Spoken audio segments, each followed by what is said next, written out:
It's an honor to be on with Robert and Father Rod right now. I love these two guys.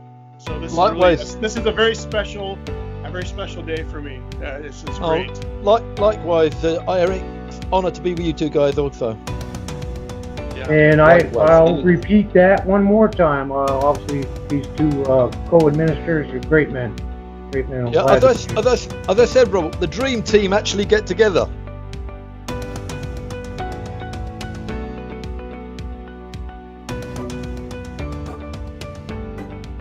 My name is Charlie Forbes, and I'm with Contemplating the Cosmos. I am extremely excited because I have an awesome opportunity to speak with several gentlemen here. We're actually waiting for Robert Osgood, but I have Fr Rod Walton and Erik Jerde with me. We are actually, we're going to have what I call the near-death experience discussion panel. We have a lot of different things to talk about. It's going to be a little bit free-flowing. We're not going to be, I don't know. I don't really have an agenda necessarily, but we're going to talk about some deep stuff that, we're constantly looking at in terms of near-death research, just the different things the different takeaways that we individually have that are important to us, the things that we actually are have the transformative experiences. Even though I personally have not had a near-death experience, I have had a transformative experience from a lot of these other guys or ladies that have come back to tell their story. And I'm so excited to talk to a couple other researchers and even Robert when he's able to get on here shortly. He had an extraordinary experience that we're going to have an opportunity to kind of go over as well. So anyways, I guess I can just kind of open it up. So I met Erik through this Facebook group, which was actually, you had an interview. I did, yeah. Yeah, and I actually I think the first time I heard it was on Lee Whitting's show, Near-Death Experience. What was it called again? Podcast. Yeah, Ions Radio. Yeah. Radio. Yeah, it's the Ions has a radio program that Lee Whitting interviews near-death experiencers and other people of faith involved around near-death experiences. Yeah. So he had interviewed me on that, but I think the show you had watched with me on was with Sean McCraney, Heart of the Matter. I had happened to be in Utah on vacation visiting my brother, and I had contacted him, and he asked me if I wanted to go on the show. So I did that, and I think that's how you did. Is that the first one you watched? I believe, Charlie. Yes, or actually no, it was the one with Ions Radio.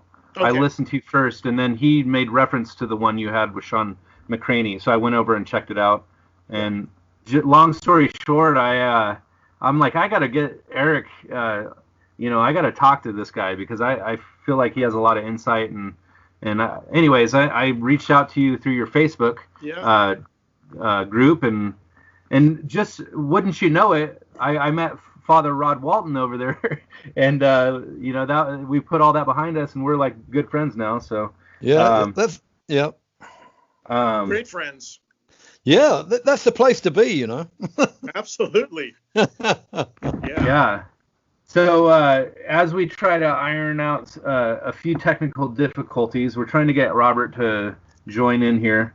Robert Osgood, for anybody who's not familiar with Robert, he's another one that was on NDE radio, and I heard his story, and that was amazing too. I mean, he had a near-death experience, and it was crazy. Not just near-death, he had full death, he had what after death experience. He had what we call an actual death experience. I think in our ministry with Father Rod and Robert and I, we like to kind of quantify them into 3 categories: the actual death experience, the near death experience, and the spiritually transformative experience.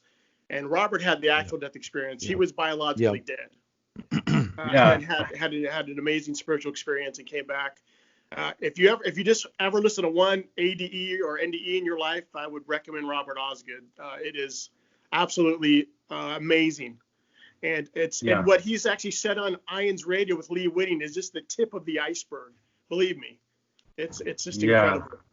And consistently, on a consistent basis, I noticed that most of the near-death experiences that people try to convey are ineffable. They're impossible to really convey in words. In our physical experience could not portray what experience they had on that level. And it's extremely interesting. I mean, I just try to look for the patterns in all the different experiences. I probably heard or read probably, I'm going to say like 500 now. It's hard to say. I haven't really kept count, but I've been scouring through them, just trying to gather as much information as I can about it. And honestly, I personally, I just noticed that Robert popped in here. Hold on a second. Let me see if I can find a way to add him in. Hold on a second. Yeah.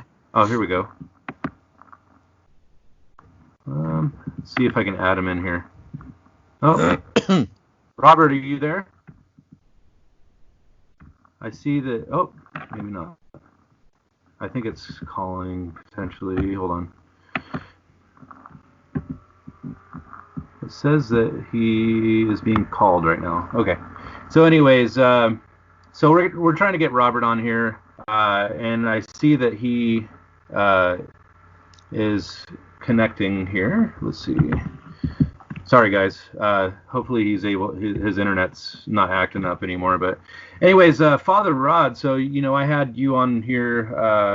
I don't know, a couple, like a month or two ago, with Sharon Milliman, and I had every intention to get together with Sharon even before I spoke with you guys. But things have been crazy. I've been planting a very large garden, and all this COVID stuff. I don't even know what you guys are going through with all that, but we're going through some crazy changes in the world, and honestly, that plays a role into why I haven't brought Sharon on. But how are you guys doing through all this stuff that's going on in the world? I guess we'll start with you, Father Rod. Yeah, in fact, we're doing great. I mean, I'm out in the forest every day. I go training every day. The prayers. In fact, it's been a positive. Obviously, not for everybody, but as far as my Christian walk, it's been very positive. Yeah. I haven't had any real problems. I mean, the world's in chaos, but my Christian life is really, really focused. Yeah. I would agree with Father Rod. When your foundation is Jesus Christ, you could be in a burning building falling to the ground and it won't matter. Spot on. You have the strength to carry on through any adversity. Yes. Christ will take us through that, and that's the wonderful thing about following Jesus. Whatever your capacity is, and whatever denomination you are, if you make him your focus, you'll be okay. I deal with people day in and day out that are literally living in fear, like they're scared for their life and things like that. Like they're going to get COVID-19 or whatever, and I don't know. You see, how I look at it, getting back to near-death experiences, the people who come back are always told it's not your time, which means that there is a time to die. So if we live in fear, we can't die before it's our time. Absolutely. Otherwise, we're going to be sent back, and then we'll have had a near-death experience. So if we live in fear, exactly, so ultimately, if we live in fear, and God has not given us a spirit of fear, the devil wants us to live in fear. If we can be bold, I don't mean be reckless. We've got to take precautions, but we're not going to die until we're meant to die. And ultimately, that should give us faith. Yeah, Yeah. absolutely. Yeah. I agree with Father. You don't Yeah. want to be the person that has a near-death experience or like, oh, this is great, and they're like, nah, you gotta go back, and you're like, whoa, I want to die here. You want to be able to just continue on. And Exactly. you're appointed when you're appointed to die. You're appointed to die. And Exactly. disagreeing about it isn't going to add an inch to your height or a year to your life. It's going to take away from it actually, because we know how worry affects the body. Yeah. Exactly. So, as I say, you take precautions. It's like suicide. You don't jump off a roof. You've got to be sensible, but you're not going to die until the time. Absolutely. Amen. Oh, I think that Robert might be. You got Robert. Amen. Yeah. Robert, are you there? Yeah, those technical difficulties. Yeah, gotta love technical difficulties. But anyways, Yeah. Well, we'll just try to work our way through this. But anyways, if God wants Robert on the show, he'll find a way. Yes. I'm convinced. If he wants him on the show, it'll happen. If he doesn't want him on the show, it's not going to happen. But that's okay. We have Father Rod, myself here. And, nothing's a mistake. We'll get there. Yeah. Sure. Yeah. So yeah, like in light of a lot of these people that I talk to that are in fear and whatnot, oftentimes I think about like, what if my life was cut short, or, I never look at my life with like fear of what's to come. I've gotten to that point now where I feel like God has reconciled in my heart, what is to come. So now, in all the other people that I've talked to, that basically say that they feel like this life is like painful compared to the freedom that they get from the release from their body, and it's like, oh man, I don't know how any people in this world just aren't interested in learning more about near-death experience. And just the science. And I was just listening to Father Rod on God Talk, which was an awesome interview. I really enjoyed all the insights that you were bringing to that. And thank you. Anyways, they approach it from like a kind of a scientific slash I don't know, something that's like an intellectual approach to the discussion. And really, that's what's kind of in my approach. Granted, I grew up in the church, and I've wanted to learn more about the spiritual aspects of it. But now I'm starting to think like there's a lot of people that are, like atheists nowadays that are embracing this aspect of science, and like science points toward atheism and whatnot. And it's like, well, if you really look at the science, you'll actually see that the science actually points to God. Yeah, absolutely. Yeah. It points to the divine. There's no question about it. In fact, the further we go along in the scientific kind of breakthroughs or discoveries, the further it points towards the divine creator and order, and something that just isn't a haphazard accident. It's science itself is disproving some of the very people who are into science to disprove God. That's kind of the irony of the whole thing. Yeah. And oftentimes on my channel, I talk about the philosophy of interpretation, because a lot of people will try to say everything points to or proves something, and really I just have to, let's define our terms, because a lot of people will try to say, I have, according to my interpretation of the data, this proves my perspective, and then I'm like, well, hold on, it proves my perspective from my approach. So it's like, I don't know, and that's kind of the same debate that's happening in near-death experiences. And one person in particular that is really interesting for me to listen to is Sam Parnia, and I understand that you've talked to him, Father Rod. I didn't realize that until after I had listened to a lot of his talks and things like that. And I met him just before he started the Aware project. Went over to we arranged with his secretary to meet him, and we ultimately caught up with him in a little cafe in Southampton. And so he had his team with him, and he had another guy with him who was part of the team, and we had a long chat with him. And then that cafe closed down, and we had to leave it. So we went on to another cafe in Southampton and carried on talking there. And it was just before the Aware project started. And I was telling him about how we use his work and so forth. And he's a really good scientist and very open-minded. Very open-minded.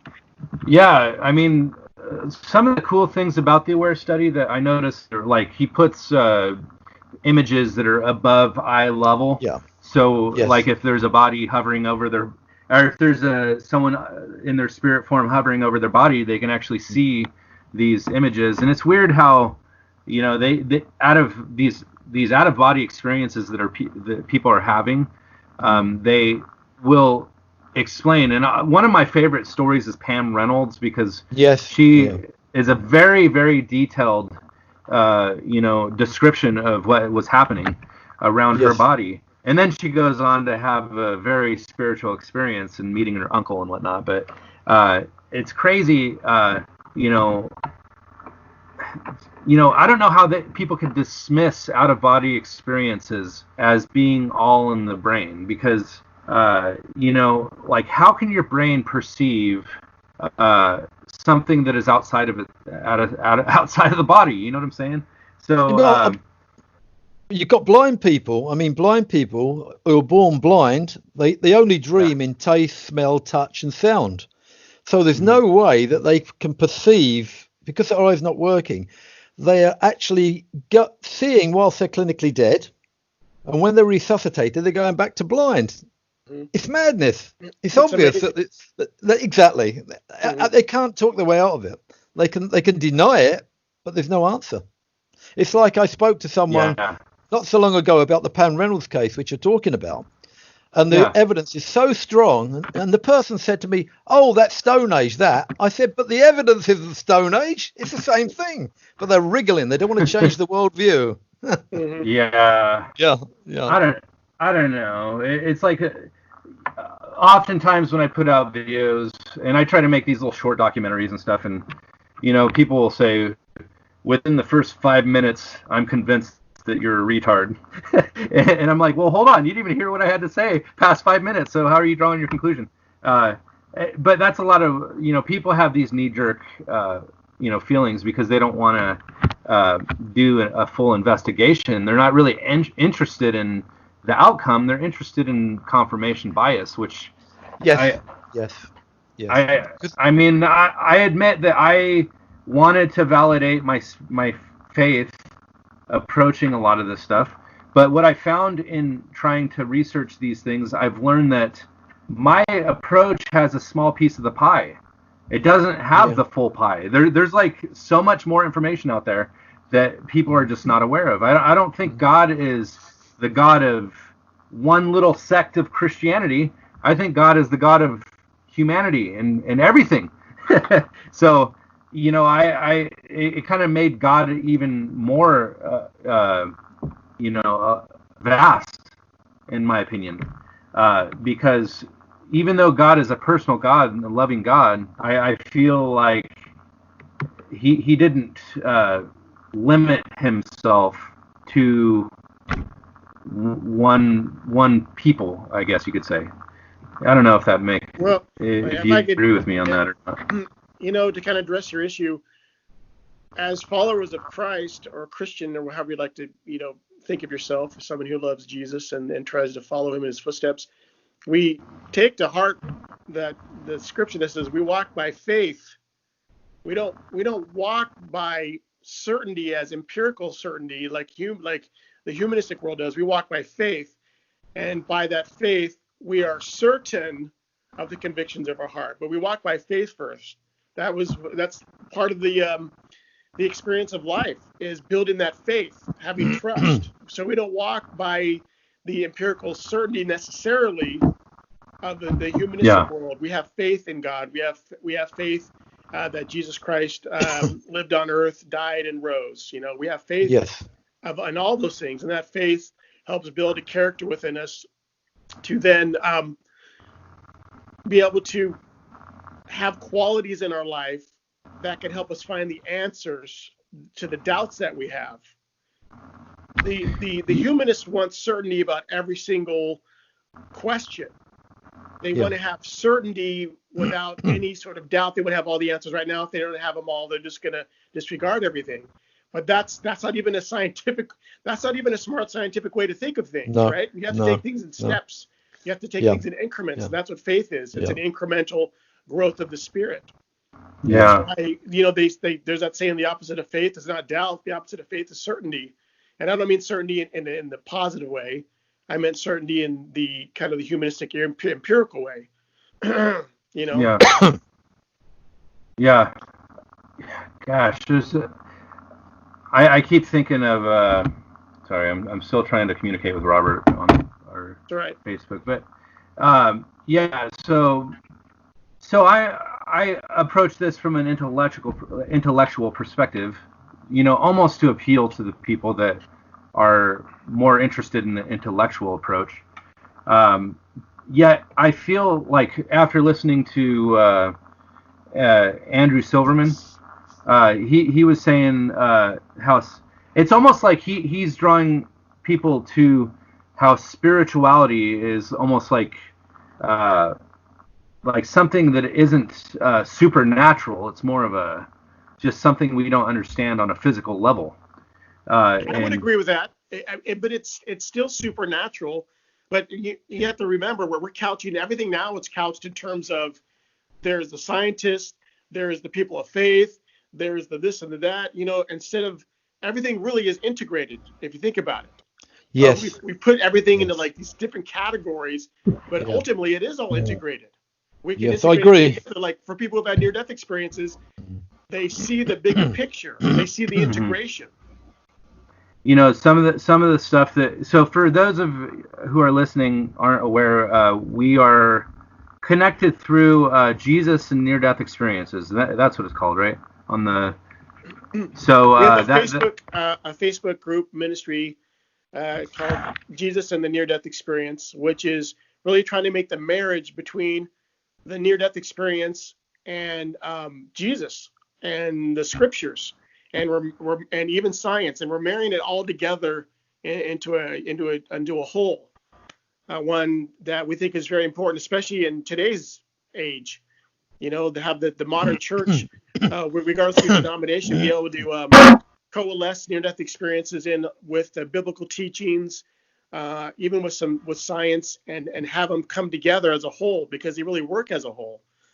And for too long, I think the New Age, the sort of non-Christian, if you will, near-death experience community has kind of dominated NDEs. It's kind of been, for too much, it's been kind of the one that's kind of led the charge. But lately, it's starting to change, thanks to several people, several NDEers, even non-NDEers like John Burke, and they're starting to bring the near-death experience into Christianity as a whole and kind of wrest it from the arms of the New Age, which I think is doing a lot more harm than good, to be honest.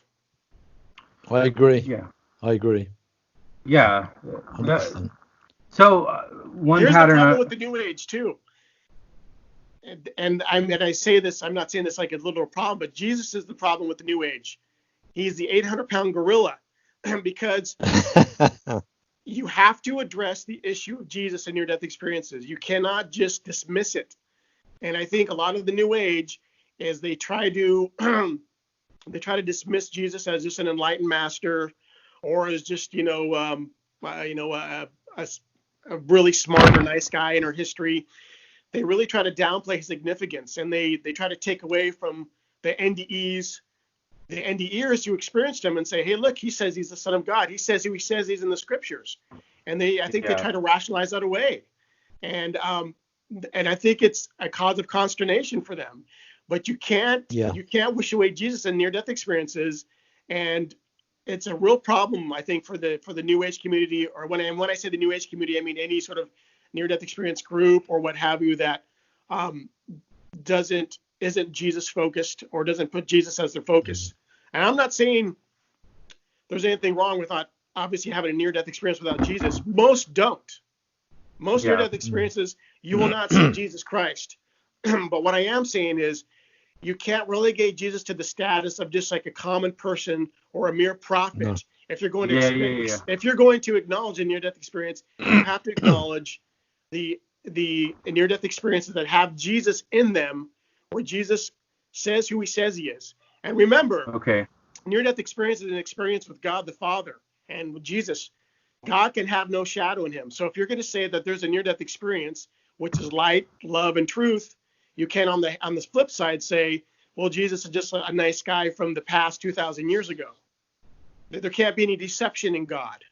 God is fully honest and fully truthful. And I think that is a cause of, that's a point of consternation in a lot of the New Age community. Not all of them. I think some are confused, some don't know, and it could be for legitimate reasons. Some people have a soured experience with Christianity, which is very unfortunate. Some people don't know Christianity. I'm not blaming people who are just seeking or who don't know. I'm talking about those NDEers, most of them non-NDEers, to be honest, who haven't had the experience, who don't understand how important the personage of Jesus is for the entire near-death experience community and kind of apparatus in general. Gosh, this is a really important topic because there's a lot of contention even among people that have either had near-death experiences or just the interpretation of near-death experiences. You know, some people will say that they, you know, when they had this experience in the light, they saw a being there. And some people will say they didn't see Jesus in the light, or they might have seen, you know, I don't know if I've ever really heard anybody say that they saw Muhammad or Joseph Smith or anything, but I feel like more often than not they see as a deity type form, it's going to be Jesus or I don't know. Is there other forms? George Ritchie, who was a medical doctor, he had an amazing near-death experience. He was dead for 9 minutes, and he has a theory about why people don't see Jesus. I believe if you read his book, I think it was Return from Tomorrow, where there's a kind of a holding area for spirits that go in heaven who haven't really immersed or understood Jesus or what Jesus did, who Jesus was, but they're good people, and they go to this area, and it's really a learning area. It's where they learn to understand who Jesus was. They learn to understand Christ, his life on earth, his mission. And so that I think plays into it. You know, we don't know fully all the answers, but I think that plays into why a lot of people have near-death experiences and they don't see Jesus, you know. Obviously, it's the Lord's will why someone will or won't see him, but there's very good reasons why. And it could be, for many, they're not ready to have that experience of the Lord. You know, he reads the heart of a person. And so, you know, most people aren't going to see Jesus. It's very rare. I think worldwide it's something like about 7% about who see Jesus. And if you go to Western nations, it's higher. But most near-death experiences don't see Jesus, but they'll experience God or they'll experience beings of light, and that's fine. Why people see Jesus and some don't, I don't know. I only can surmise. I think it's for a very special reason that the Lord has chosen them out of everyone who has the experience. Not that they're better than anybody else, but the Lord has chosen them for a specific reason. So hey, Robert, now that we have all four of us here, oh my goodness, what are we going to do with ourselves? Well, I ended up downloading the entire software, and because I was in a browser mode earlier, that's why it didn't work good. Oh yeah. Let me just say it's an honor to be on with Robert and Father Rod right now. I love these two guys. So this is a very special day for me. This is great. Likewise, Erik, honor to be with you two guys also. Yeah. And I'll repeat that one more time. Obviously, these two co-administrators are great men. Great men. Yeah, as I said, Robert, the dream team actually get together. Yeah. Gathering out all across the world. You know? Yeah. I know it's getting late there in the UK, isn't it? What, 8 o'clock, 8:30? Yeah. Oh, yeah. Yes, it is. It's it's just gone 8:45. Yep. Okay. Yep.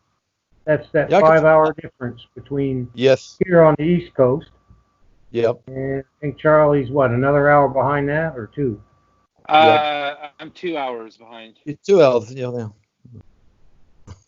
So it's still, 1 o'clock there.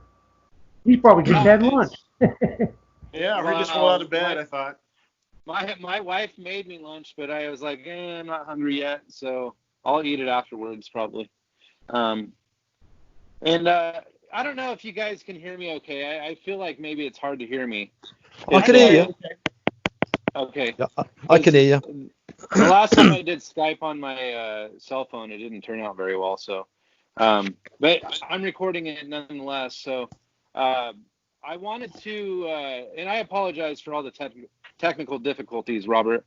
I know that things can be a pain when you have technical issues, but anyways, it's my pleasure to have all three of you guys on with me, and you guys have been awesome, being so interactive on that Facebook discussion group, and the ministry has just been amazing. So I really appreciate what you guys do.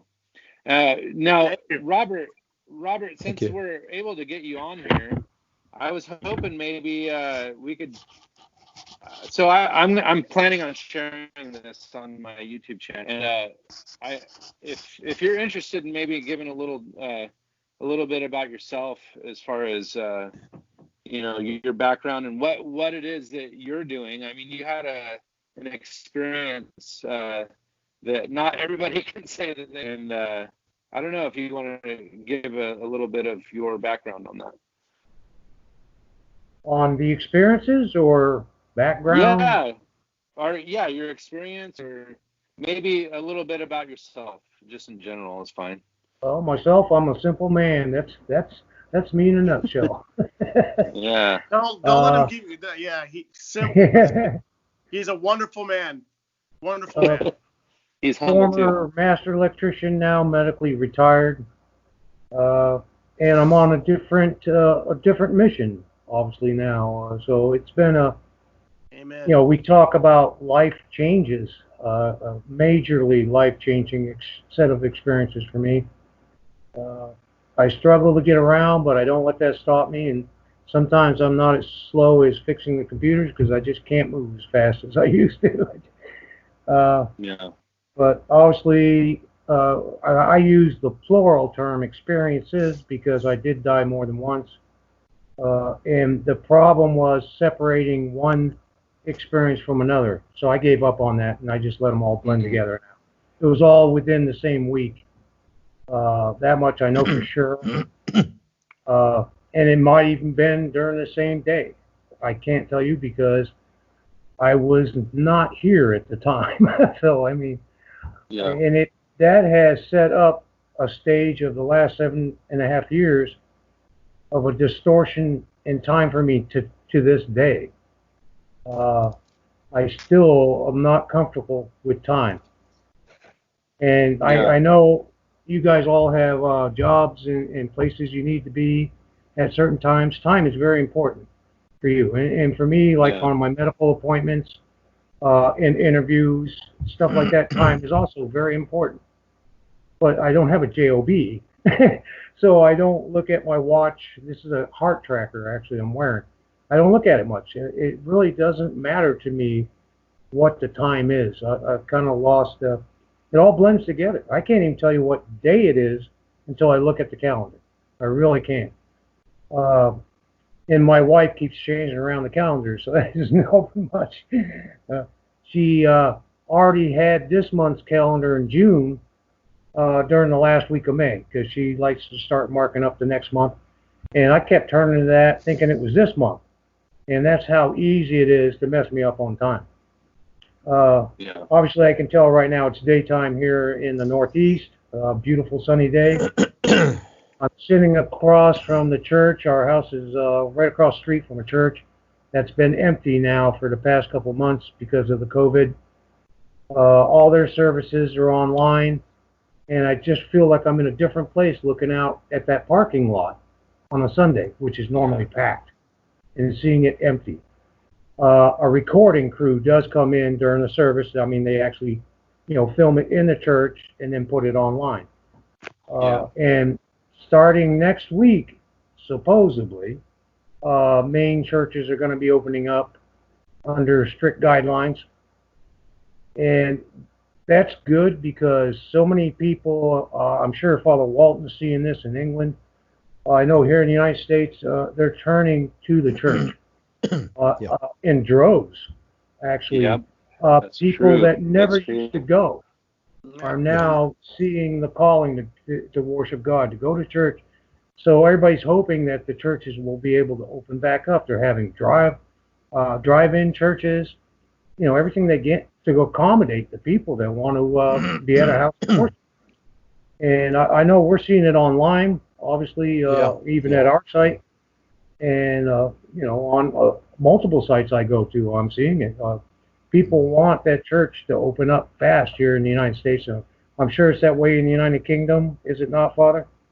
Yeah, I mean, I'm having emails today from people who I haven't spoken to for years, wanting deep conversations in areas which, I wouldn't have expected. The real deep conversations and questions, which obviously I don't think would have happened if it hadn't been for this COVID-19. Yeah, that's definitely what I call the corona effect. That's part of that effect. Yes. I mean, and obviously it's been very saddening all at the same time. And this is the bright light out of all that sadness, all the lives lost. Terrible that it's nursing homes, or especially here in the United States, are getting hit real hard by it because we've always dealt with the annual flu here in the United States, and obviously the impact that had, which that took a lot of lives, and we're trying so hard to eliminate that. But this corona caught us all by surprise. I think everybody across the world. It's not a human virus. No. So I mean, we weren't supposed to ever be subjected to this. So it's the first time around for every country in dealing with it.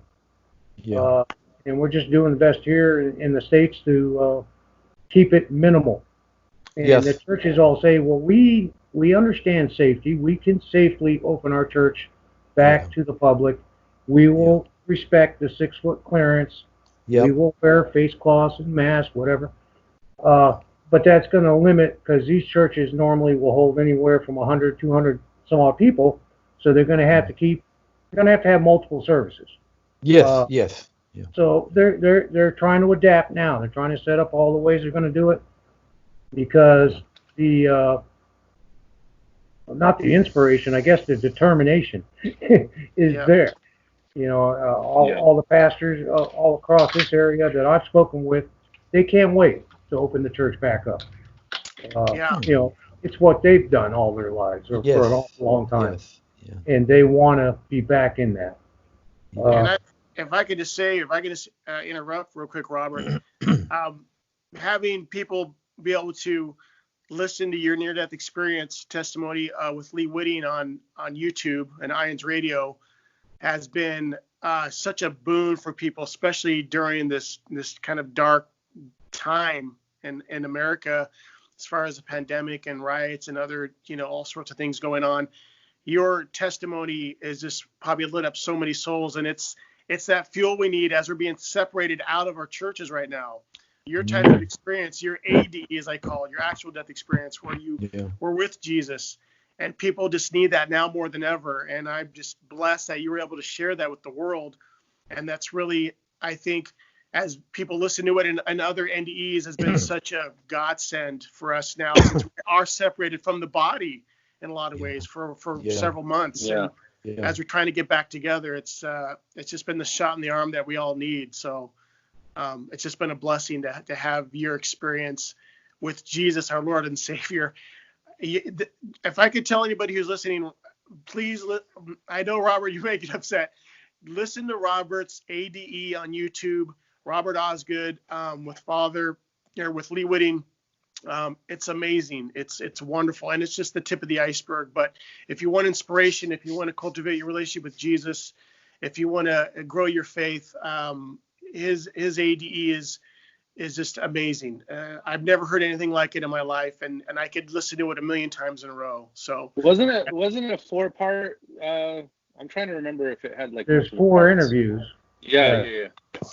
The very first one is maybe the one Erik's referring to here, because that seemed to be one of the more popular ones. Unfortunately, the audio was very rough on that one, because Reverend Whitting had to do his part from a cell phone during a passing storm front, and his cell phone was breaking up in squelch and feedback. And Chicago Radio, the affiliate that actually records it, because every time you're talking to Reverend Whitting for that show, it's a 3-way recording, going from wherever you're at to the coast of Maine to Chicago, Illinois, and back in a circle, continuously. Yeah. So technical issues can pop up anywhere in that link. There's a lot of fingers in that pie. I know, like the interviews he did with Father Walton, those all came in really well, and I was thankful for that. When you talked about the Shroud of Turin with him, those are I highly recommend Father Walton's interviews. Give them a listen, please. Yeah, I do. Those are great. Thank you, Robert. Thank you, Erik. To hear that. I've had the pleasure of Skype sessions with Father Walton, and I think I recorded those, and I looked at the last one we did, and I felt kind of bad when I looked at it, because a warm front had just left the States and crossed the ocean and went over to the UK, and that's about the same time we were doing that session. He was very hot, you could tell, and it was quite warm that day. And it was. And I could tell, Yep.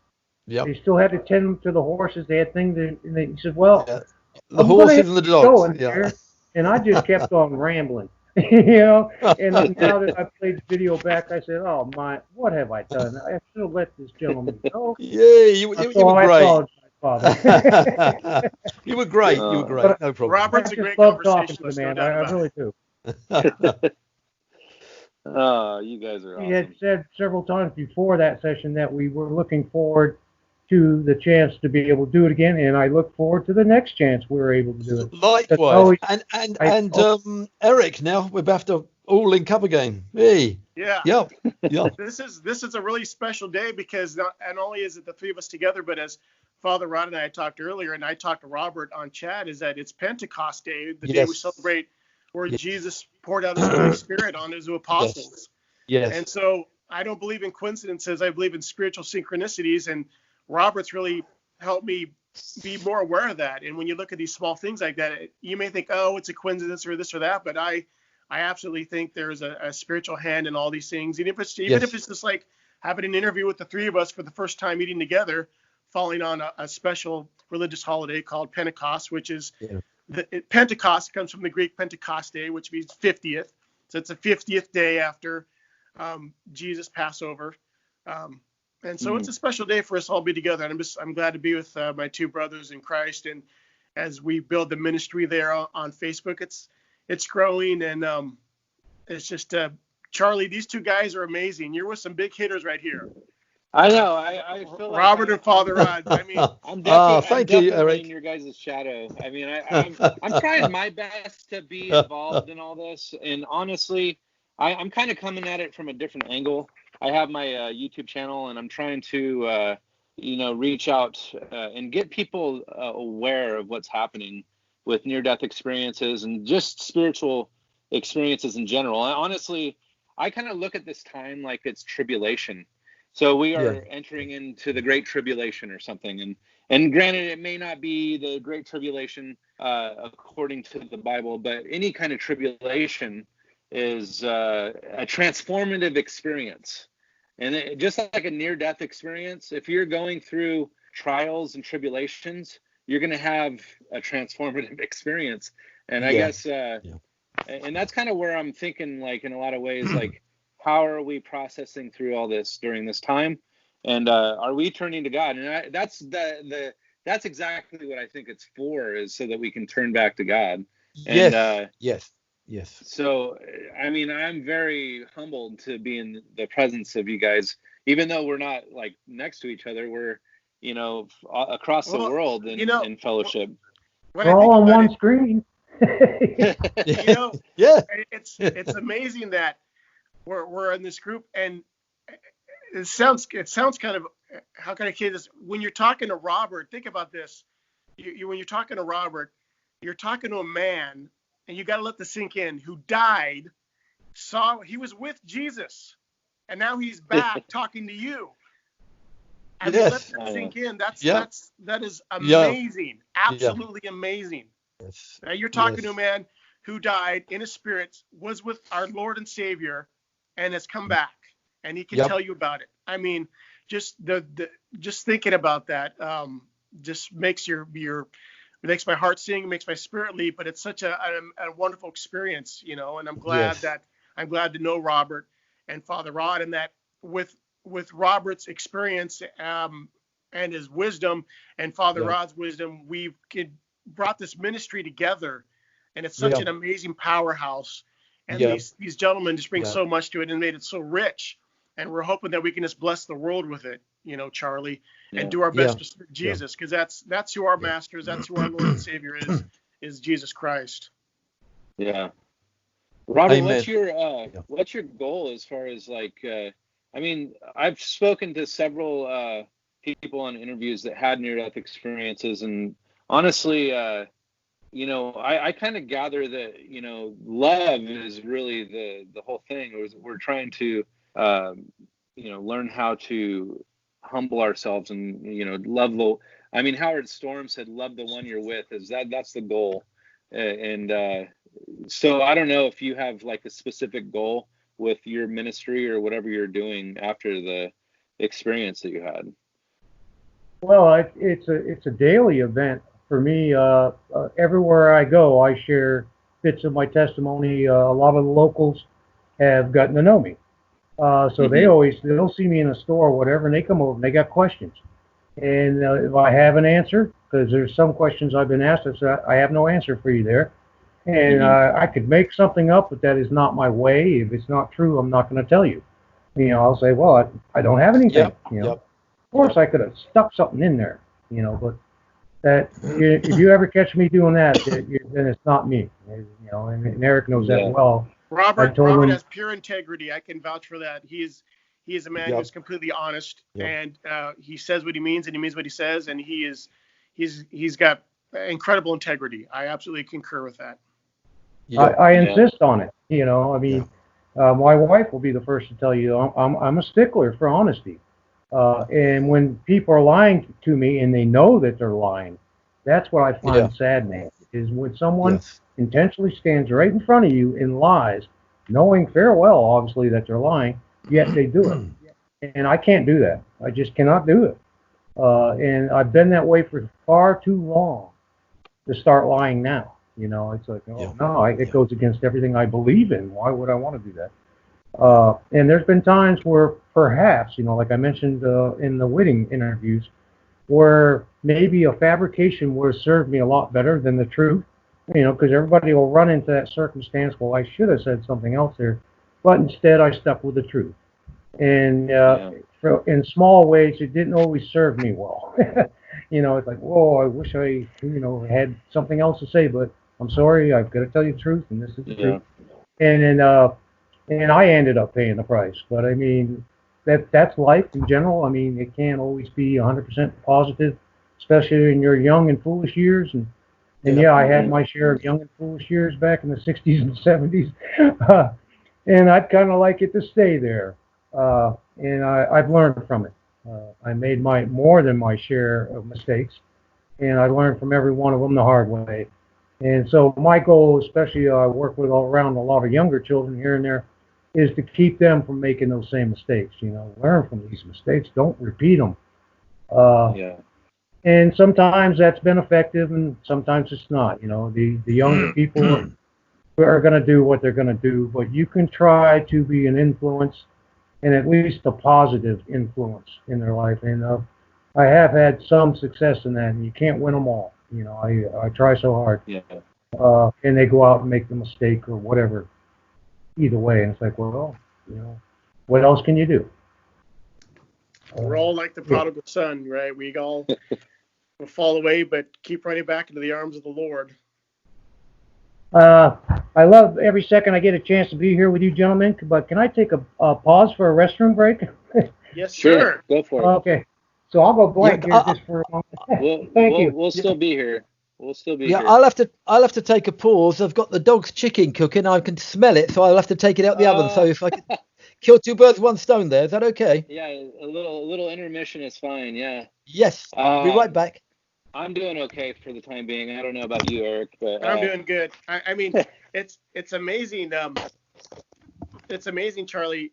Like I said, Robert he wasn't like a near-death experience. He was a death experience. He was biologically dead, like heart, brain, like he was gone. And he saw Jesus and came back. I mean, if you just wrap your head around it, it's incredible. I think he was dead. I think for his first near-death experience, this was his longest death. It was somewhere between 42 and 49 minutes of like recorded by the hospital. He has it all documented with hospital. And they were trying to resuscitate him, or were they actually like he came back? Because I've heard people say that they just woke up after they stopped trying to resuscitate him. So it's like no, I think they were trying to get him back to life, but there was no heart, nothing was going on, no brain or nothing. His brain waves are gone, his heart was gone, he was gone, and eventually they were able to get it finally kicked in, and like brainwave started and the heart started again. But yeah, for almost an hour there was no sign of any life at all, no breath. Nothing. I hate like there's a friend that I kind of grew up around. His sister was like best friends with my sister, and he had a routine surgery. I don't know, 5-6 months ago now. But basically, he had some inflammation. I don't really remember what happened. He had neck surgery of some kind, and it caused inflammation that actually swelled up his throat, and he died after. What happened is 12 minutes. He lost blood flow to his brain. Wow. And 12 minutes is what killed him. So you're talking about there's no blood flow going to the brain for 40, 50 minutes. Yeah, Robert was dead. If I remember correctly, I'll have to ask him. It was anywhere from 42 to 49 minutes. He was dead, no brain, body function, no breath. I mean, he was a goner. And you could ask Robert, actually, if you want to ask him when he comes on again. I think that's correct. Yeah, I mean, so Robert, I don't know if you can hear us, but basically yes, we were talking about. I've been hearing you actually. Oh, so I'm back as well. We kind of were talking about like how long your body was like dead, I guess you could say. So like I had a friend that died after 12 minutes of his brain not receiving blood flow. So when we're talking like I think Eric was saying something like 40, 50 minutes your body was gone. So right? What they call 43 minutes on the CPR log. And that was the first of 3. That was also in the longest of the 3. At that one, a lot of people I've talked to, most hospitals, and this is a trauma hospital, they deal with cardiac events like this quite frequently, would almost all but give up by then. But fortunately, the crash team that was diligently working with me did not give up because they didn't think I was going to make it. And all of a sudden, they started getting a sign, they got a beat, lost it. Got a beat, lost it. So wait, let's keep going. This guy might be able to make it through this. And then they were warming. My wife just got home from work from that hospital, telling her and my daughter that it looks like he may make it through this once he gets out of the coma. But there could be some brain damage. And I just had the 7-year follow-up with the neurology team just the other day. And even he was surprised to see him still doing that well. And that's the one that did the neurology consult the day that I died, saying at first it was a non-responsive coma. The mag light in the pupils weren't changing, no reaction to fingernail bed pressure. In other words, he's here, but he's not here. That type of coma, what they call non-responsive. And then as the day went on, he came back in 12 hours later for the follow-up consult and put all the EEC leads they use to measure electrical activity in the brain, and he says it's firing on all 8 cylinders now. So he's back. Well, boy, I was in some rough shape. I'll tell you that for a fact. Is that when your spirit returned to your body? Do I remember when I returned to my body? No. That's when your spirit probably returned to your body. Is when your body started responding. Well, I can't tell you if that's when that happened or not because I wasn't here. Some of this we've talked about OBEs many times, the out-of-body experiences. The crash team, I saw parts of that from above, and I'll tell you, that was a diligently working team right there. I call it organized chaos, organized, but chaotic, because they're trying feverishly to save a life. Every second counts. Every mission that each person has in that room of 9 people that were working on me all had a role, and each was as important as the other. And to be able to supervise that from above, like, well, they're really going, yeah, that's me, Hey, Robert, how high did you sense you were above them?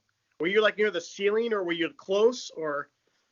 It was what I would have to say a bird's eye view, but obviously the ceiling's probably in the ICU area is probably 12 feet, 10 feet high. I don't know. I think it's around there, 10, 12 feet. But it seemed like you're even further up than that because you're getting like a 3D dimensional. It's like say you're climbed up a tree and you're looking down. It's that same type of. So you were seeing through the ceiling of the hospital. It seems like. I guess in that. At that time, that would be the 4th floor, and this part of the hospital is 8 floors. It's had an addition of another 8 floors. It's a huge hospital now. So, if I was that high up, I'd have to be looking down through several floors. But that's just the view that you get when you're in an out-of-body experience. Just gives you that, like a bird flying over view, so you can see everything down.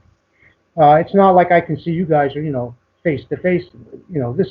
The side view. You get like a top view. You see the top of their head. You see their hands working feverishly.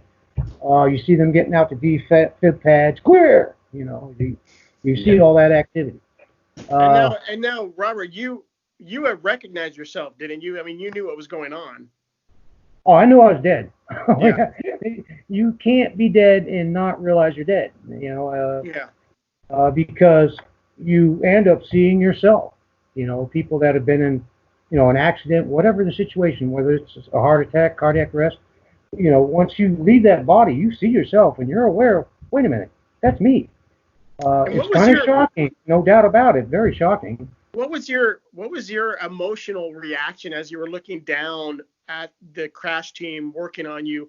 Were you indifferent? Were you confused? Or were you like, yeah, no big deal? I mean, what was your reaction? It was somewhere right in between those two possibilities. I wouldn't say I wasn't concerned, but I wasn't like, wow, I hope they really do good here. I was just watching. I saw that they were working very hard, but it really didn't seem to bother me, like you think it would. Like, sitting here, let's just say none of this had ever happened to me, and somebody else was telling me, well, weren't you majorly concerned? And then to have to turn around and tell them, well, not really, because first of all, what's happened.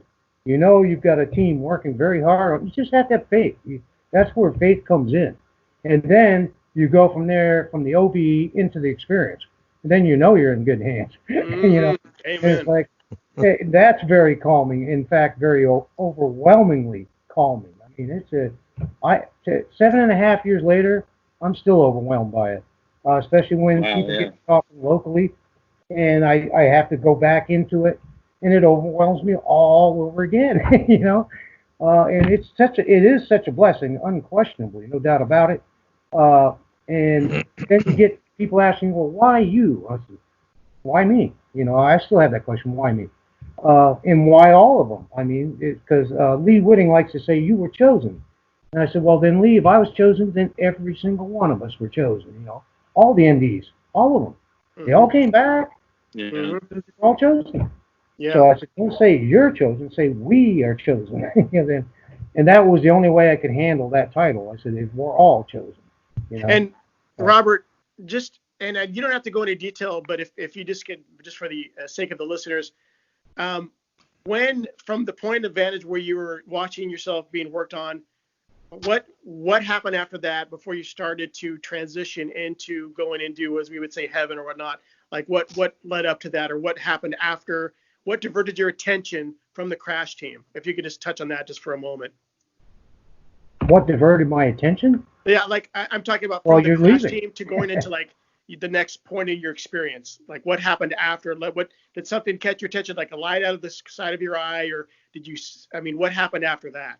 I realized that I'm rapidly getting further and further away, and that's what we like to refer to as the wormhole, the tunnel, whatever you want to call it.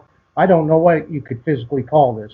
That you're passing through that transition, and you're heading towards what a lot of people say light. I just call it very bright because it's an intense light, which to our eyesight right now here, like it'd be like the same thing on a sunny day, looking up and staring at the sun, which you never want to do. Don't do that.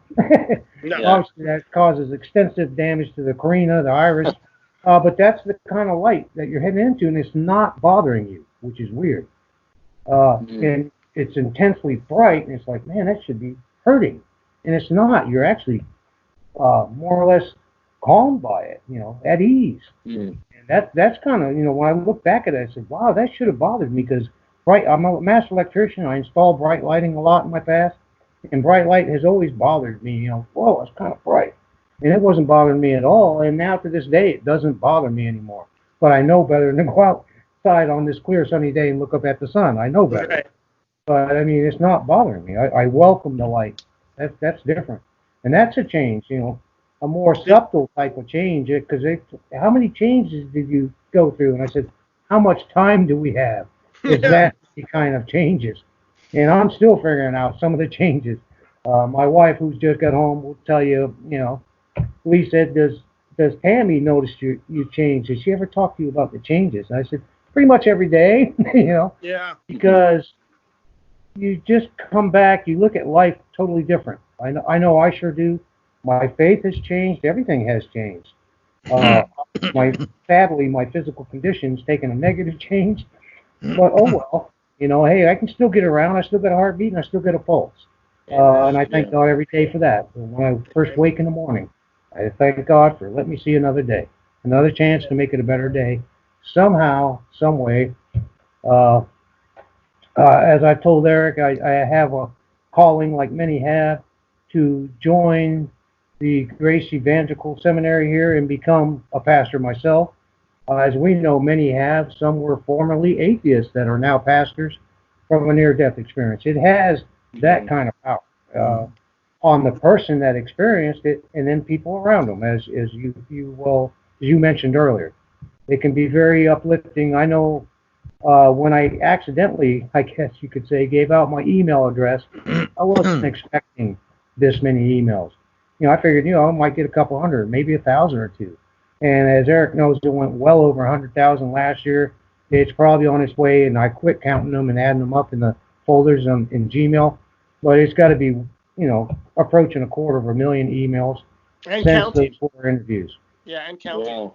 And they're coming from all over the place. I mean, I can tell some are using a translator just by the way it's set up in the email. It's like, this is someone whose native language is not English, using a translator to send me this message, to ask me these questions. This is the thing, Charlie, with Robert ADE is people are hungry, they're thirsty to know the Lord. They're tired and they're weary. We all know earth life is difficult. It's rife with trials, and it's a vale of tears, as some call it. And this is why Robert's email's blowing up. They take solace in his experience, and Jesus knew how this would play out. I think he knew Robert would be deluged with the email, but he's a witness for people to have hope, and do not lose faith. And that's why I'm so grateful to have him in the ministry in that forum on Facebook, is that it can minister to people who are struggling, with their faith. Absolutely. And that's kind of my approach too, is I have a forum that, I want to give Robert a voice on there too, like, so that, because I want to get the word out there so people can hear a story. Granted, there's a lot of areas, like Lee Whitting is doing a good job of getting his voice out there, and you're doing a great job getting his just every angle. I want it to get to every corner of the world, and that I'm just one facilitator as far as that goes. And honestly, it's an honor that you're here with us, Robert. It really is. And it's a pleasure to be here, especially with these great gentlemen. Yeah. All on one screen. I know. That's fantastic. This side of the right picture is fantastic. Hey. Yeah. Father Walton's got his headphones on. He's jamming there. He's got it. The other one. He's a party animal. We could go to 3 a.m. Yeah, that doesn't matter. Well, Yeah, man. The chicken might get cold, but yeah, that was the actual chicken. Yeah. You don't need to eat. We can just keep this thing rolling. No, I honestly, I didn't really know how this would kind of turn out. I didn't really have an agenda. Just being able to get together and, just kind of touch base with each other and be just a light in the darkness. That's however that manifests itself. We appreciate you having us on, Charlie. This is, like I said, the first time the three of us got together. And if I can just give people kind of a preface to Robert and Father and I, because we will be posting this to the ministry pages. I have to look, 2.5 years ago, 3 years ago, 2.5 years ago, I started up a near-death experience group called the Christian Near-Death Experience. Well, first I had met Robert Osgood in the largest NDE group on Facebook. I don't want to name it, but people know who it is. And I remember, I don't remember the specifics, but I remember him talking about Jesus, and immediately I had this feeling in me, that don't stay in touch with this guy. Like, something told me, stay in touch with this gentleman, communicate with this gentleman. Don't just brush this person off, because once you start talking about his near-death experience, I was just like, whoa, something hit me like a ton of bricks. And so I think I replied to Robert and asked him a few questions in that other Facebook group. And then eventually he was with me in this fledgling group. It had just started, and I'd asked him to be an admin. And I just was like, I've got to have this gentleman as an admin. He's a witness to Jesus, the best witness you could get. I mean, it's really along with the apostles. I mean, if you think about it, Robert got to be with Jesus, the same guys that James, Peter, John, Matthew, Andrew, all of those apostles were with the same Jesus. And it was a blessing. I'm like, it'd be such a blessing to have Robert there. And then shortly thereafter, I think I spoke with Fr Rod also in this other group as well. He had been posting there. And then I think I spoke with Robert and said, we need to get Fr Rod in as an admin. I believe that's how it goes. And so Fr Rod had quickly came on shortly thereafter. So all of us have basically been there from the very beginning.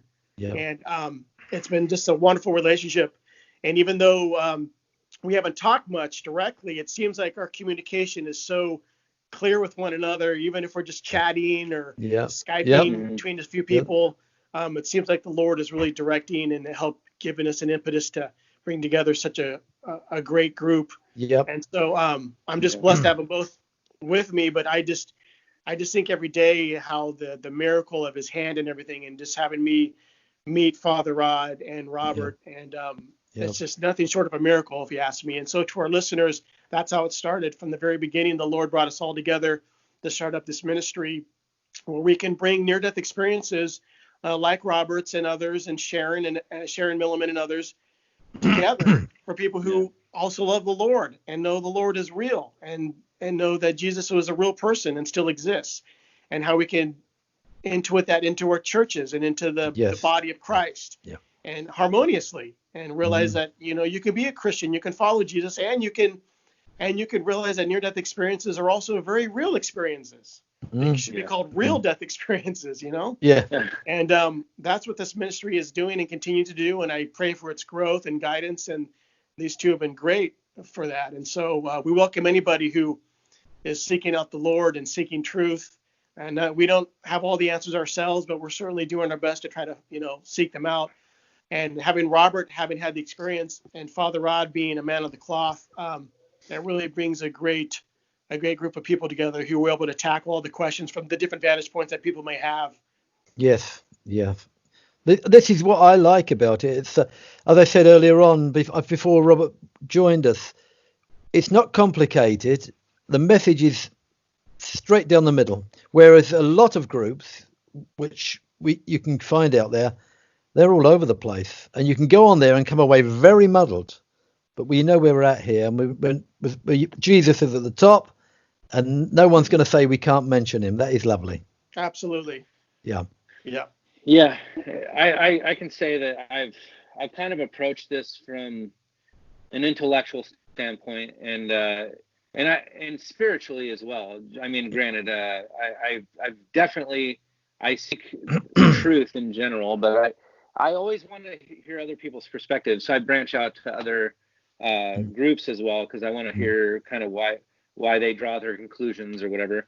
And honestly, I kind of think of like Paul when he wanted to go into, I think it was like Mars Hill or something. He was like trying to preach to the, he was trying to preach to the Gentiles, and how he wanted to appeal to them from kind of a paganist. I don't know if he's coming at it from a pagan perspective, but they were kind of treating him like he was like some sort of Greek god or something. I don't know, but I don't know. I want to, I want to share Jesus with people. In a lot of ways, people have their own interpretations of things, and I'm trying to, like we were talking about earlier when I fell off my connection on the laptop. We were talking about the New Age Jesus. A lot of people say, oh, he is this, he's just like Buddha, and he's just like Muhammad or whatever, and he's likened to, them on that level, and I'm trying to sift through things so that people can kind of see that Jesus was a lot more than just, an elevated human. And so again, I'm kind of coming at it from my own angle. So like you guys are going through the face. I'm involved in that too, but I'm not and by the way, when I post this on my channel, I'm going to link to the Facebook page, because this is an amazing group, and it is a closed group, but we do want to invite people that are interested in coming at it, trying to understand, Jesus. Experiences. Well, there are several NDE groups on Facebook that are just completely generic and broad. It's any and all comers, which is fine. However, the focus of our group is Jesus. We love Jesus. We worship Jesus. We know him as our Lord and Savior, and we do it unapologetically.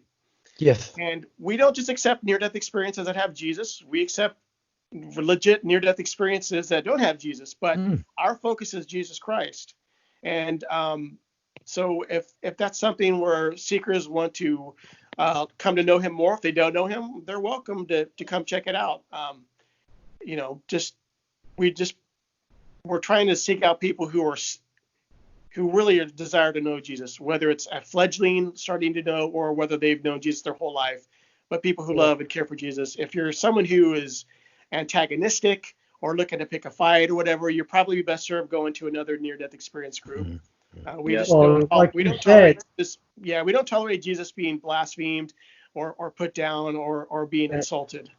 That largest ND group that's been around the longest, unfortunately, you can't even get on a subject about Jesus or God. Any hard religious subject, it's going to get deleted. And yet, this is the largest NDE site out of all the Facebook NDE sites.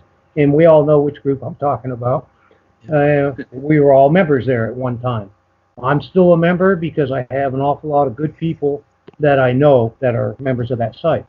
A lot of them came from there and left and came to our Facebook site because we welcome conversations about Jesus here. Where on that side, you just started talking about it, you're going to get contacted by administration, and it'll either get deleted. And that's sad. I mean, I find that very saddening. And I'm just glad to be a part of the administration team on a site that supports Jesus. No question about it. Yeah. Because I'm a very strong supporter. Amen. And, Amen. I have a lot of people that listen to my Facebook or YouTube channel that are actually they're not exactly open to the concept of Jesus. So I put out this documentary that has like 250 million views. Not million, 1,000. 250. You're in the long run. You're in the long run. Yeah, you got to go into like directing or something. You got to get into podcasting, Charlie. So I was blessed to get this video out there that has about 250,000 views, and now it drew in a lot of people that were kind of New Agers and kind of into consciousness discussions and things like that. So I get a lot of pushback from people that they don't like when I talk about Jesus, and I'm trying to approach it from an aspect of truth, not necessarily projecting bias. And even though I am biased, I admit it all the time. I am biased, but I still try to put on other people's shoes, so to speak, every once in a while, just to appeal to their position. But as far as I want people to have the discussion openly, even if they disagree, and that's kind of what my forum is I want to. I want this discussion to be had with atheists. I want, I'm even on an atheist forum where it's called Theist versus Atheist. And man, as soon as I post something on there that talks about proof of the body transcending, or the spirit transcending the body, they're like, this is not proof. And then they'll start like freaking out on me. And, sometimes. Yeah. Sometimes, Charlie, the only thing you could say to someone like that, you can't convince them. You can live by example, right? They'll come around if they come around. But I'd be like, it's easy for you to say that, but you die for 43 minutes, like my good friend Robert, and have a near-death experience, come back, and then tell me how atheist you are again. Yes. So these people won't be convinced unless they're right there looking at it. Some people, and that's just how it's going to be. You can't please everybody, right? It's not going to happen. Yeah. Well, that's something I'm noticing in the email, because they keep asking me, well, we went to your ND radio. Do you have any video? This is actually one of the first videos I've done. I do plan to do some down the road once the book's done, because that's my commitment, is getting that book done first. Because then I can tell them, go to my website, read the book. They don't have to buy it. Just read it. That's what I really want people to read this book. And now, as Erik knows, likewise, start all over from scratch, because the laptop that book was on got a full 16-ounce cup of coffee spilt on it last week, and it's still in bad shape. I don't know if I can get that data off that hard drive. It's been a slow surgery on that laptop, trying to get it apart, sticking from dried up coffee. It's in sad shape. And that's where I kept the digital format of this book. So I'm starting all over on this laptop right next to me. I'm surrounded by laptops. But unfortunately, the one that mattered the most is the one that got damaged. But, my wife said, well, you've already written several chapters. Just write it again. I said, like, it's that easy. So I've started back over. That's going to set me a good month or two behind. But I've started back over. I'm back on it from day one. And now I'm doing something I should have done with that laptop. I'm making backups all the time on a separate backup drive, a 2 terabyte portable drive. And boy, I tell you now, looking back, I wish I'd already done that. And then I could just start right where I left off. I was just getting into chapter 4 in that book. And let me just say, if I could just interrupt, Robert has such an eye for detail that this book is going to be absolutely packed full of information. It's going to be a near-death experience like you've never read before in your life. I can guarantee that. And people who like detail, because you always hear people when you interview indie ears, what about this? What about that? And there's like a million questions. I wouldn't be surprised if Robert writes it in a way that's going to answer those questions. It's going to be very thorough, very detailed. It's going to, it's going to be amazing. It's going to be like a walkthrough, a detailed walkthrough, and it's I'm looking forward to it, Robert. I can't wait. I want a signed copy. I'm looking forward to getting it done. Yep. You know how many people ask me every day, "How's that book coming? That book done?" I'm working on it because I had given hypothetical dates in the past. In fact, I should have already had it done by now. If you look back on previous comments I've made, because I had hoped to have it done by then. So now I don't give a fixed date anymore because that's a moving target, trying to hit that date. It will be done this year. That much I can tell you, because I'm not going to stop until it is, because so many people are waiting for this book. And they want a signed copy. And I said, well, the only way you can get a signed copy, you have to have the book, because I keep telling people, go to my website. You'll get the book there in a PDF file for free. Yeah. Oh, no, we don't mind. We'll buy the book. We want a signed copy. It's like these people just want to buy the book. It's like, well, then I can't stop them. There's going to be a lot of people wanting to buy the book, but I admire the book Robert. will have pictures and imaging in it, as Eric knows part of this, and sketching. So a lot of people are looking forward to that. That's another great thing. There'll be illustrations go along with the book, because there are certain points in his near-death experience that I believe Robert wants to have people kind of give an idea, something that was that stood out. And so there will be illustrations along with. It's going to be amazing. You're going to get the full package. You're going to get. You'll read it, and then you can actually see an artist rendition of some things that he saw. As best as you can put on paper, obviously. But yeah. Yeah, it has to be them taking a verbal description from me and putting it into art on paper, because I have that many art skills. You've seen the map I made of heaven, like a sketch. Yeah. And that's just a rough sketch, just to keep me focused to how the layout was. And that's the only piece of paper in front of me for all 4 of the interviews I did with Reverend Whitting. And that was my guide, just having that map. Because when I see it, I can recall what was happening, what he was showing me, what he conveyed to me here, there, in this area. And that puts things in context. It helps put things in context in the book. And I don't know, because I'm not in competition with any other ND writer. Their story, their testimony is theirs. Mine is mine. And good, more power to them. I hope they do well. So I'm not trying to outdo any other book. I'm just trying to get it as much detail into that book as I can in book 1, because it's clear now there's going to be more than one book this far into it.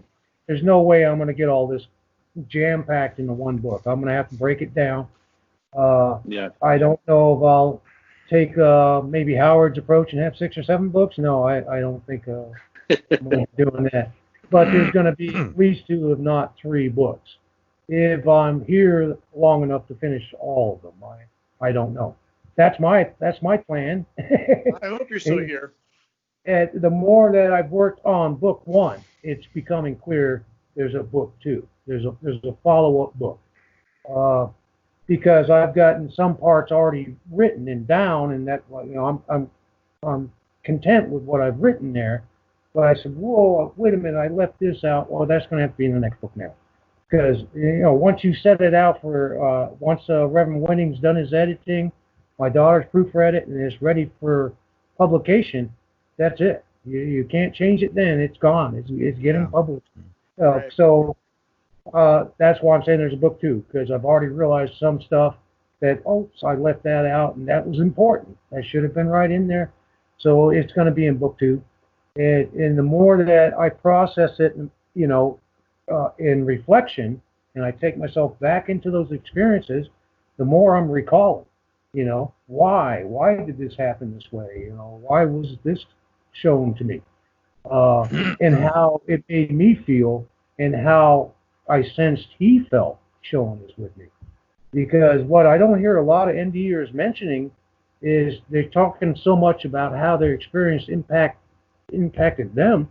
I don't hear anybody saying how much it looked like it was impacting Jesus. showing you a lot of this, because he's affected by it all just as much. Absolutely. And I don't ever hear that mentioned. There's a lot of things that are going to be in the book that I don't know if they're in some other book or not. I have not read any complete ND book to this day. I've kept my word. I do get to read little bits and pieces, obviously, at our Facebook group here and there, and stuff at NDERF. I've read parts of it, but I've read no book. I've got some here that were sent to me by other NDers under the guise that I send them my book once it's complete, and I will. And I'm looking forward to reading them, So in order to do that, mine's got to get done. And once it's sent out and it's going for publishing, I'll start reading them. And I do look forward to it, because you guys know some of the people that sent me these books. In fact, I know Father Walton and Erik, these people. So I'm looking forward to it. They probably have read their books already. I haven't. I love your interviews with Lee Whitting, but boy, I'm excited for those books, Robert, especially that first book. I can't wait. Well, he went and told me, I want 4 signed copies. I said, 4? There's only one of you. And he said for his family and stuff. So whatever many copies you need, Erik, whatever you have to do. Oh, yeah. And remind them, the members of your family, and Erik has a fairly good-sized family, that they can also go to archaeoelectric.com once the book is ready and read it there.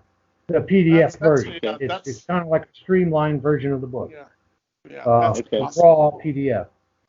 They don't have to buy it. It's not why. If I was writing this to sell it, for money, do you think I'd still be at it 7.5 years later? Yeah. Man, that says a lot about it. You. A long time ago. I would have rushed it all together and got it out there by now. No, I'm taking the time to make sure the book comes together right, or as right as I can make it. And obviously, that's the thing.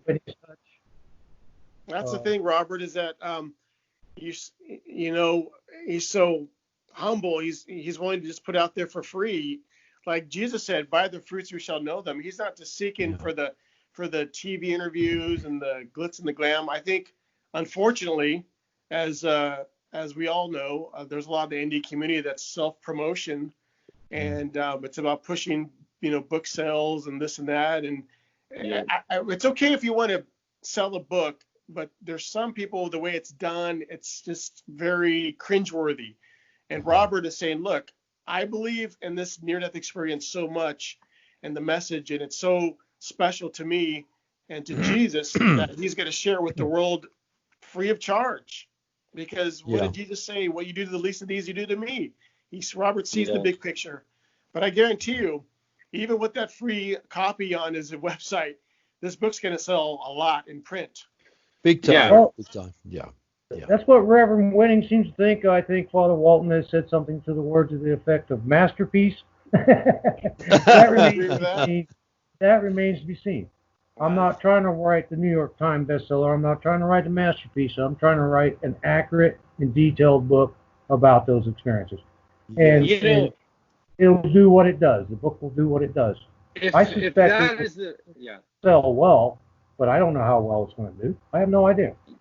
If that's the byproduct of like making a lot of sales and making money, I mean, I'm rooting for you to be financially sustainable on this, because honestly, it takes a lot of money and time to get, promote things and things.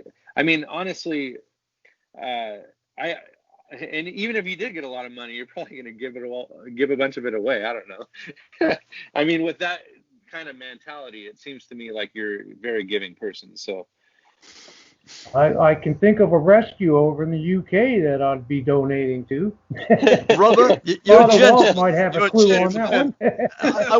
I want to get an autographed copy at least. You're a gentleman. I'll make sure everybody that wants a copy gets a copy. Of course, I'll need the addresses where to send them, but I'll make sure they get a copy. Yeah. Because, like my wife has asked the same question. She goes, well, what if the book does well? What do we do then? I said, well, we have to survive, so we have to keep enough to, sustain us. And I said, and what we don't need, we'll donate. or we'll put it to a good cause in some way, no matter what, as long as I'm helping somebody. That's it's what I've been doing all my life, and that's what I need to do. If this book does that well, then I'm going to be helping a lot of people, you know. From a financial angle, besides just spiritually, and with their faith, you can also help them out with whatever else they may need. Yes. And there's the key word: not always what they want, but what they need. Yes, I agree. I've always been focused all my life as an altruist of helping people that need help, not just the wants, because you've got wants and you've got needs. They're two totally different things. I agree. Well, gosh, so I don't mean to interrupt this part, but I'm always limited on the amount of time I can have doing my podcast, but it is a great honor and privilege that I would be able to have you guys all together on the forum that I'm presenting.